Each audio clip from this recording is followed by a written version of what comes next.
बिस्मिल्लाहिर्रहमानिर्रहीम। अस्सलाम वालेकुम students, this is Atif Mahmood from math वाली सरकार यूट्यूब चैनल। आई होप आप लोग सब ठीक होंगे। तो आज मैं आपके लिए थ्योरम नंबर 1 लेके आया हूँ, क्लास 9th का 12th चैप्टर का थ्योरम नंबर 1 आज हम करेंगे। तो आज मैं आपको एक छोटा सा ट्रिक भी बताऊँगा कि थ्योरम को याद कैसे करना है। तो थ्योरम जो है ये बेसिकली ज्योमेट्री से रिलेटेड कोई स्टेटमेंट होती है। चलें जी, आज हम करेंगे जी थ्योरम नंबर 1 चैप्टर नंबर 12 और उसका पहला थ्योरम करेंगे इंग्लिश मीडियम का। उर्दू मीडियम का भी मैं लेके आऊँगा इंशाल्लाह। सबसे पहले हम थ्योरम नंबर 1 इंग्लिश मीडियम में करेंगे। तो ये कोई इतनी मुश्किल चीज़ नहीं है, बहुत आसान सी चीज़ें हैं। आज मैं आपको इस तरह समझाऊंगा कि आप 5 से 10 मिनट में इजीली इंशाल्लाह इसको आपको याद हो जाएगा। आज मैं आपको ना याद करने का भी तरीका बताऊँगा कि थ्योरम को याद कैसे करना है। रट्टा नहीं मारना, आपको याद करना है और समझ के याद करना है। तो आज मैं आपको बताऊंगा कि कैसे थ्योरम को 10 मिनट में याद करेंगे। आप कितने मिनट में? Only 10 minutes. तो इंशाल्लाह आपको अच्छी तरह याद हो जाएगा और कभी भी भूलेगा नहीं। तो शुरू करते हैं जी। तो वीडियो स्टार्ट करने से पहले एज यूजुअल मेरे चैनल को सब्सक्राइब कर लें अगर आपने सब्सक्राइब नहीं किया। बेल का आइकन ज़रूर दबा दीजिएगा और अगर वीडियो अच्छी लगे तो लाइक ज़रूर कर दीजिए। कैसे बनेगी कि हमने एक लाइन सेगमेंट लिया AB और उसका एक राइट बाइसेक्टर LM ड्रॉ किया, ठीक है। अब राइट बाइसेक्टर क्या होता है? ऐसी लाइन जो किसी लाइन सेगमेंट को 90 के एंगल से इंटरसेक्ट करे और मिड पॉइंट में से पास करे, ऐसी लाइन को हम राइट बाइसेक्टर बोलते हैं। और एक पॉइंट है जो राइट बाइसेक्टर के ऊपर पड़ा हुआ है। तो हमने सबसे पहले इसकी फिगर ड्रॉ कर लेनी है। AB लाइन सेगमेंट का एक राइट बाइसेक्टर है, LM जो इसके मिड पॉइंट में से पास करता है और परपेंडिकुलर है, P इसके ऊपर एक पॉइंट है। So this is our given. अब इसको हम वर्डिंग्स में लिखते हैं। A line LM intersects a line segment AB such that LM, ये परपेंडिकुलर का symbol, LM is perpendicular to AB and AC congruent to BC, ठीक है। और हमारी एक स्टेटमेंट क्या है? वो है जी a point P is on LM। ये हमारा गिवन है जी, ठीक है। क्या है जी? A line LM intersects a line segment AB such that LM is perpendicular to AB and AC going to BC और एक पॉइंट है LM के ऊपर which is the right bisector। ये हमारा गिवन हो गया। साबित क्या करना है? P का A से और B से जो डिस्टेंस है वो इक्वल होगा। दूसरे लफ्जों में जब फिगर्स को कंपेयर करते हैं तो कॉन्ग्रुएंट का वर्ड यूज करते हैं।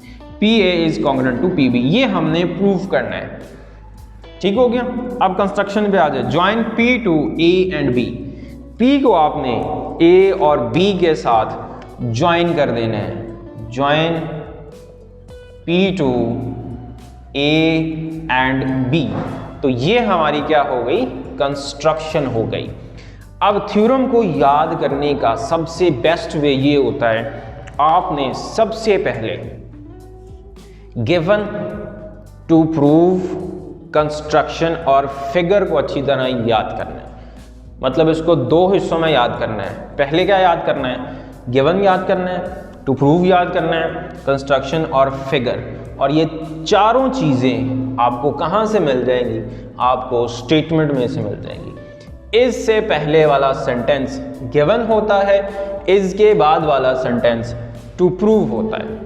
उसके बाद ये कंस्ट्रक्शन है। आपको फिगर जब बनाओगे वहीं से ही समझ आ जाएगा कि आपकी इसकी कंस्ट्रक्शन क्या होगी। P को A से मिला दें। तो जब भी थ्योरम को याद करें तो आपने क्या करना है?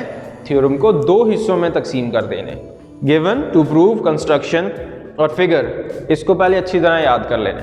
ये अगर आपको याद हो गया तो प्रूफ को मसला कोई नहीं है आपको याद करने का, ठीक हो गया। तो ये आपका है जी थ्योरम 1 का गिवन, टू प्रूव और कंस्ट्रक्शन। अब हम चलते हैं प्रूफ के ऊपर। अब प्रूफ में हमारे पास जब ये हमने फिगर बना ली, 2 ट्राइंगल्स बन रही हैं। क्या बन रही हैं? 2 ट्राइंगल्स। कौन कौन सी? ट्राइंगल ACP और ट्राइंगल BCP। हमने क्या करना है? इनकी कॉरेस्पॉन्डेंस लेनी है। In triangle ACP 1 to 1 correspondence triangle BCP। Correspondence का मतलब हम इनको कंपेयर कर रहे हैं। पहली स्टेटमेंट आपको यहां से मिल जाएगी, AC कॉन्ग्रुएंट टू BC। अब सारी चीजें इन्हीं में से निकालनी है। AC कॉन्ग्रुएंट टू BC, ये क्या चीज है? ये हमारा गिवन है, ठीक हो गया। उसके बाद एंगल ACP कॉन्ग्रुएंट होगा, ये भी 90 का है, ये भी 90 का है, तो ये दोनों एंगल्स कॉन्ग्रुएंट होंगे क्योंकि ये हमें गिवन है। आप ओनली गिवन भी लिख दें काफ़ी है। अगर आप ऐसे लिख दें LM is perpendicular to AB, ये भी ठीक है, ठीक हो गया। बुक पे थोड़ी सी एक सेंटेंस लिखा, आप ओनली गिवन लिख दो।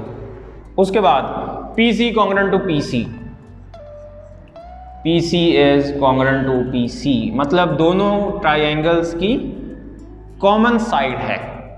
अच्छा, अब यहां पे आपने एक पोस्टुलेट लगाना है, SAS, मतलब साइड एंगल साइड पोस्टुलेट। क्या होता है जी? दो ट्राइंगल्स हों आपके पास, ठीक है, ये समझ लें मैंने एक ट्राइंगल ली ये, और एक ट्राइंगल मैंने ये ले ली DEF। अब देखें इसकी ये साइड इसके कॉन्ग्रुएंट, ये साइड इसके कॉन्ग्रुएंट, इंक्लूडेड एंगल ये वाला इसके इंक्लूडेड कॉन्ग्रुएंट हो, तो अगर ये तीनों चीज़ें कॉन्ग्रुएंट हैं तो ये वाली साइड इक्वल होगी। तो इसका मतलब इसके सारी साइड्स और सारे एंगल्स कॉन्ग्रुएंट होते हैं। इसको बोलते हैं side angle side postulate, side angle side postulate. तो इसका मतलब ट्राइंगल्स हमारी कॉन्ग्रुएंट हो गई। क्या लगा? Side angle side postulate. तो अगर ट्राइंगल्स हमारी कॉन्ग्रुएंट हैं तो ऑब्वियस बात है ये साइड्स भी कॉन्ग्रुएंट होगी, तो PA कॉन्ग्रुएंट हो गया PB के। क्या रीजन लिखेंगे? कॉरेस्पॉन्डिंग साइड्स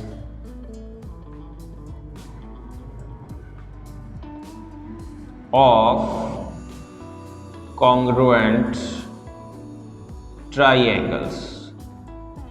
तो ये हमारा प्रूव हो गया कि अगर किसी राइट बाइसेक्टर के ऊपर, लाइन सेगमेंट के राइट बाइसेक्टर के ऊपर कोई पॉइंट पड़ा हो तो वो एंड पॉइंट से इक्वी डिस्टेंट होता है।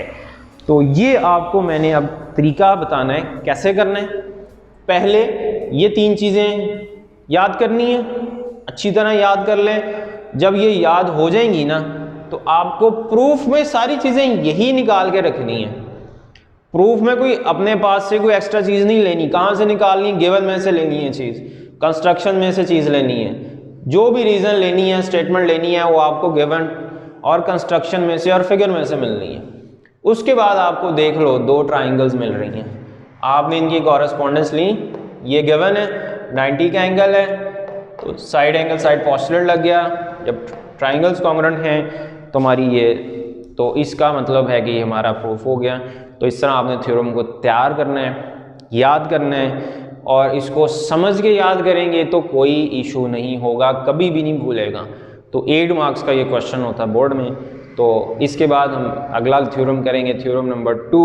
उसके लिए इंशाल्लाह नेक्स्ट वीडियो में मिलते हैं। ओके जी, अल्लाह हाफिज़।